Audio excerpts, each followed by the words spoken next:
Hey, welcome to another episode of Backyard Beer Brothers. My name's Rory Doherty and today I'm going to be keeping with the international beer theme and drinking this Vietnamese beer called 333.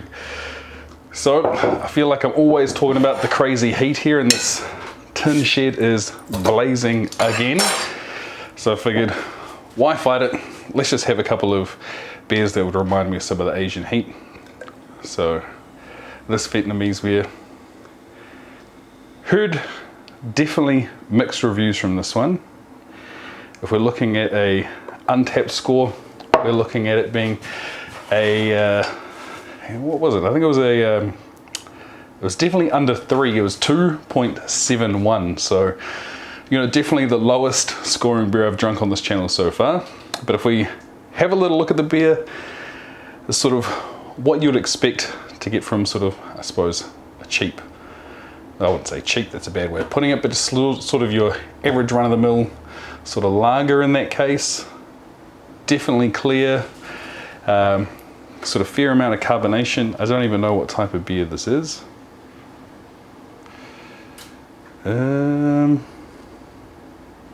don't know. It just says, it says triple the excellence. Hence the 333. We've got the best German hops, original French recipe, distinctive Vietnamese touch.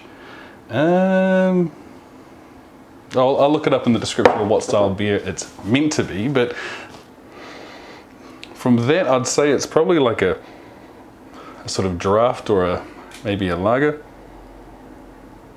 But it's just sort of smells malty. There's not a lot going on with it. The head's almost gone, but like I said, she's blazing. I'm keen to get a try. Let's give it a go.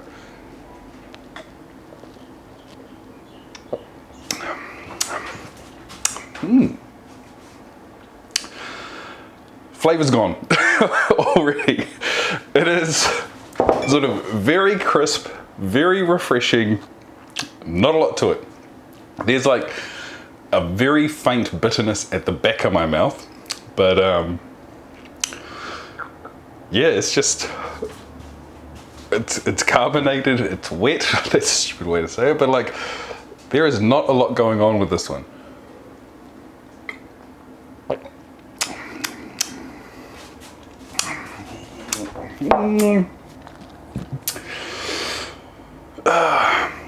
Sort of, if you've ever drunk the New Zealand beer Export Dry, it's like that because it sort of has like a dryish sort of crisp finish.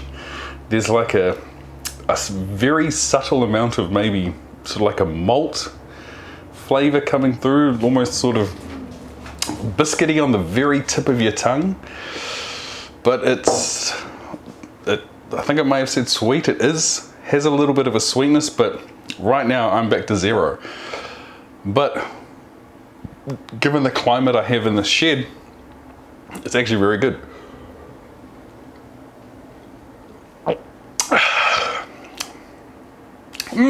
All right. So that was some quick drinking.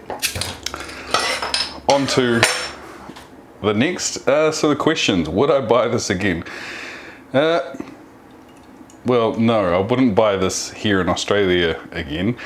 But if I was in Vietnam, anywhere in Asia, if I was on a beach, could definitely see myself buying another one of these. Yeah, it's sort of super easy to drink though. It's just buying them here in Australia.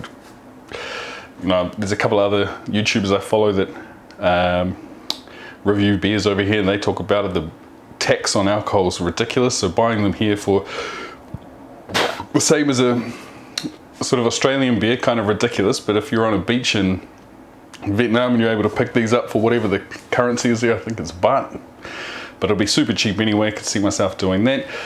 Buy it as a gift, again, only if I was overseas. Is it scullable? Sure, gotta be.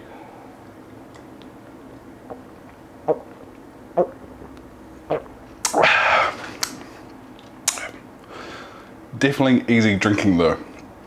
Bam. Well, quick episode's a good episode, right? But as always, appreciate you watching, of course. Leave us a comment, hit a subscribe, that'll be awesome. Hit the like, I'd appreciate it. But other than that, have a good one. Cheers.